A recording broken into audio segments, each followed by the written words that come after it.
ನಾನು ಹೇಳೋ ಇವತ್ತ ಸ್ಟೋರಿನ ಕೇಳಿದ್ರೆ ಕಣ್ಣಲ್ಲಿ ನೀರು ಬರುತ್ತೆ. ಬನ್ನಿ ಏನ್ ಸ್ಟೋರಿ ಅಂತ ಹೇಳ್ತೀನಿ. ಸಿನಿಮಾ ಲೋಕವೇ ಒಂದು ಮಾಯೆ. ಬಣ್ಣದ ಲೋಕ ತನ್ನ ಹತ್ತಿರ ಸಾವಿರಾರು ಜನರನ್ನು ಕರೆಯುತ್ತದೆ, ಆದರೆ ಬಂದ ಜನರನ್ನು ಸ್ವಾಗತ ಕೋರೋದಿಲ್ಲ. ಅಂತಹ ಸ್ವಾಗತವನ್ನು ಪಡೆದಂತಹ ವ್ಯಕ್ತಿ ಹೆಸರೇ ಬನ್ನಿ ನಾನು ಹೇಳ್ತೀನಿ. ಇಂಥ ನಿರಾಶೆಯಲ್ಲಿ ಬಯಸುವ ಒಬ್ಬ ಅವನು ಆಗಿರ್ತಾನೆ. ಓದಿದ್ದು ಕೇವಲ 3ನೇ ತರಗತಿ, ಅತಿ ಹೆಚ್ಚು ಅವನಿಗೆ ಬಣ್ಣದ ಗೀಡು. ನಾನು ಒಂದು ಸಿನಿಮಾದಲ್ಲಿ ನಾಯಕ ನಟನಾಗಬೇಕು ಎಂದು ಅವನಿಗೆ ತುಂಬಾ ಮನಸ್ಸಿಗೆ ಆಸೆ ಇಡುತ್ತಿರುತ್ತೆ. ಅವನು ಅವರಿವರ ಕೈ ಕಾಲಿಡಿದು ಮದ್ರಾಸ್ ತಲುಪಿಸಿದ ಈ ಹುಡುಗ ಆಮೇಲೆ ಬೆಂಗಳೂರಿನಿಗೆ ಕಂಠೀರವ ಸ್ಟುಡಿಯೋಗೆ ಬಂದು ನಿಲ್ಲುತ್ತಾನೆ. ಬಂದು ನಿಂತ ತಕ್ಷಣ ಸಿನಿಮಾದ ಚಾನ್ಸ್ ಸಿಗ್ಬೇಕಲ್ಲ, ಅವಕಾಶಕ್ಕಾಗಿ ಅನೇಕರ ಬಳಿ ಅಂಗಲಾಚಿದ, ಕೆಲವರ ಮನೆ ಬಾಗಿಲು ತಟ್ಟಿದ. ಇದು ಏನೂ ಪ್ರಯೋಜನವಾಗಲಿಲ್ಲ. ತಿನ್ನಲು ಊಟವಿಲ್ಲ, ತಂಗಲು ಮನೆಯಿಲ್ಲ, ಅಕ್ಷರಸ ಅದೊಂದು ನಾಯಿ ಪಾಡುವಾಗಿತ್ತು. ಯಾರಿಂದನೂ ಒಂದು ಕೂಡ ಮನೆಯೂ ಕೂಡ ಸಿಕ್ಕಿತು. 8 ರಿಂದ 9 ತಿಂಗಳ ಆದ್ಮೇಲೆ ಅವನಿಗೆ ಊರು ಬಿಟ್ಟು ಕೆಟ್ಟೆಂಬ ಹತಾಶೆ ಅವನಲ್ಲಿ ಮೂಡುತ್ತಾ ಬರುತ್ತದೆ. ತಾನು ನಂಬಿ ಬಂದಿದ್ದ ದೇವರ ಮೊರೆ ಹೋಗ್ತಾನೆ. ನೀನು ನನಗೆ ಈ ಅವಕಾಶದಲ್ಲಿ ಕೈ ಹಿಡಿಯಲೆಂದರೆ ನಾನು ನಿನಗೆ ದೇವರ ಪೂಜೆಯನ್ನು ತ್ಯಜಿಸುತ್ತೇನೆ ಎಂದು ದೇವರಿಗೆ ಬೆದರಿಕೆಯನ್ನು ಕೂಡ ಹಾಕುತ್ತಾನೆ.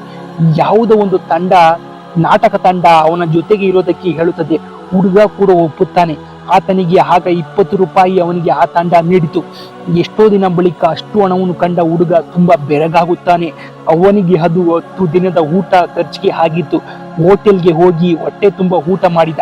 ಆತನಿಗೆ ಹಸಿವು ಒಂದು ಕೆಟ್ಟ ಮುಖವನ್ನು ಪರಿಚಯ ಮಾಡಿತ್ತು. ಅವತ್ತು 20 ರೂಪಾಯಿಯಿಂದ ಇಡೀ ದೇಶವನ್ನೇ ನಗುವ ಪಾತ್ರದಲ್ಲಿ ಮಿಂಚಿದ ಈತನ ಹೆಸರೇ ವೈದ್ಯನಾಥ್ ಬಿರೇದಾರ್.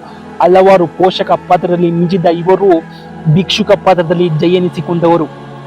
ವೈದ್ಯನಾಥ್ ಬಿರೇದಾರ್ ಅವರು ಮೂಲತಃ ಬೀದರ್ ಜಿಲ್ಲೆಯವರು.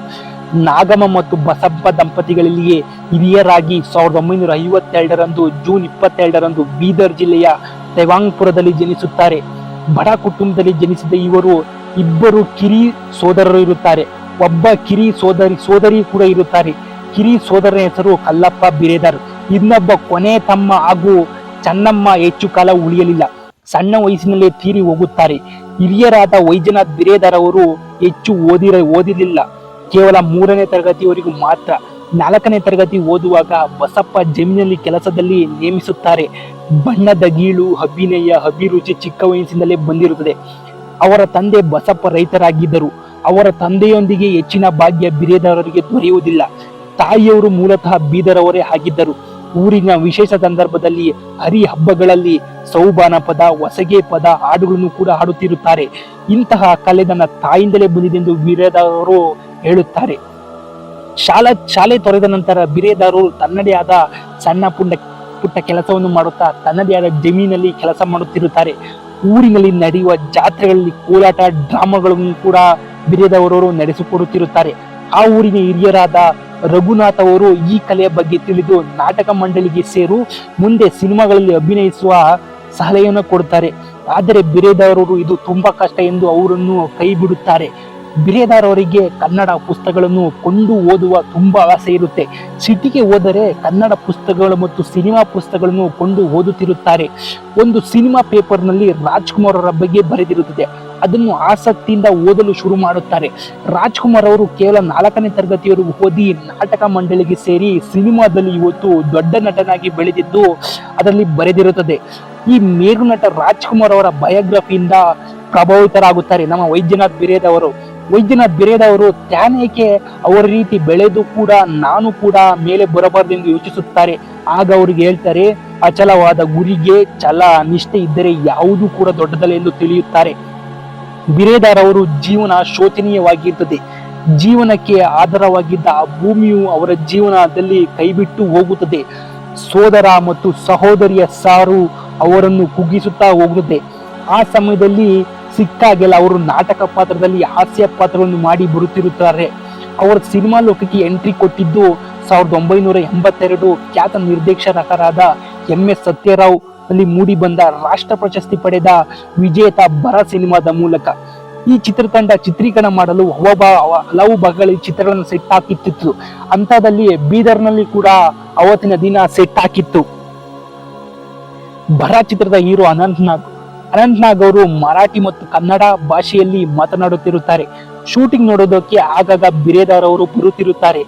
ಬಿಸಿನಲ್ಲಿ ಸುಸ್ತಾದ ಅನಂತ್ನಾಗ್ ಅವರು ಸ್ವಲ್ಪ ಊಟಕ್ಕೆ ಮಜ್ಜಿಗೆ ಅಥವಾ ಮೊಸರು ಕೊಡಿ ಎಂದು ಹೇಳುತ್ತಾರೆ.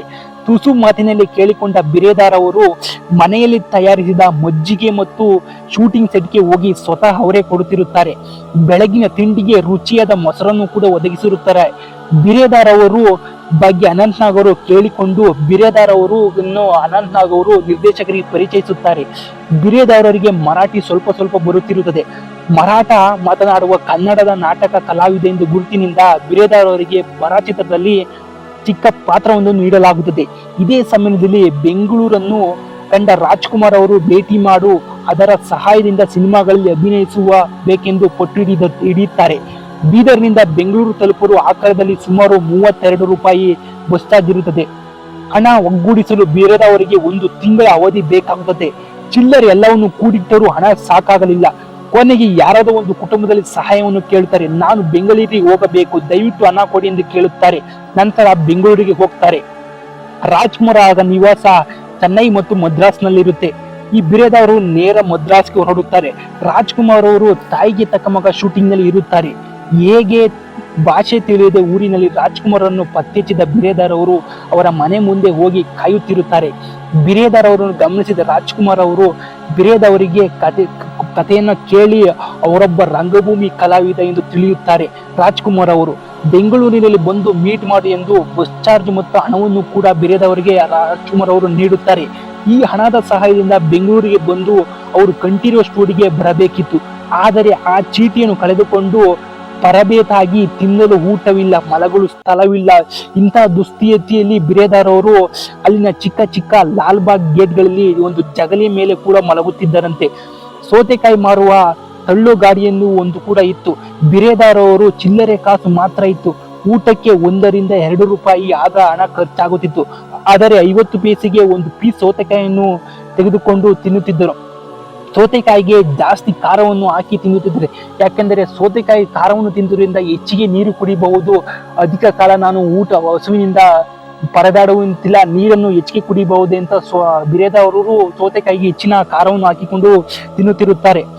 ಕೊನೆಗೆ ಅಕ್ಕಿಪೇಟೆಯಲ್ಲಿ ಯಾರದೋ ನೆರವಿನಿಂದ ಒಂದು ತಂಗೋಕೆ ಸ್ಥಳೀಯ ಅವಕಾಶ ದೊರೆಯುತ್ತದೆ. ಬೆಂಗಳೂರಿನ ಅವರಿಗೆ ಸಿನಿಮಾ ಕೊಟ್ಟವರು ನಟ ನಿರ್ದೇಶಕ ದಿವಂಗತ ಮಿಸ್ಟರ್ ಕಾಶಿನಾಥ್ ಅವರು ಅಜಗಜಾಂತರ, ಅವನ ಅವಂತರ ನಟ ಬಿರೇದಾರ್ ಅವರಿಗೆ ಆರಂಭಿಕ ಅವಕಾಶವನ್ನು ಕೊಡುತ್ತಾರೆ. ಉಪೇಂದ್ರ ಅವರು ಉಶ್ ಮತ್ತು ತರ್ಲೆ ನನ್ನ ಮಗನಲ್ಲಿ ನಟಿಸುತ್ತಾರೆ.